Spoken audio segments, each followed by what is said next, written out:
how to turn on or turn off Google Keyboard or Gboard, haptic or vibration feedback on Keypress on the Samsung Galaxy S25 series.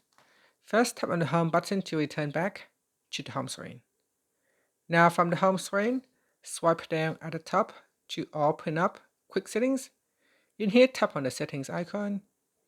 Next, we scroll down and then tap on General Management. After that, we go down and tap on Keyboard List in default. Now in here, tap on Gboard. Then we tap on Preferences.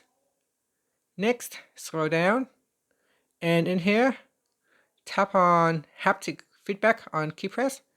Tap on the toggle button to switch it off or turn it on.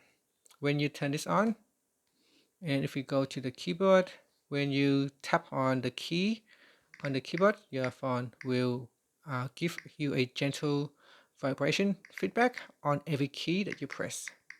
So if you press on it twice, you will feel 2 vibrations. If you tap on it 3 times, the phone will vibrate 3 times. And that's it. Thank you for watching this video. Please like and subscribe to my channel for more videos.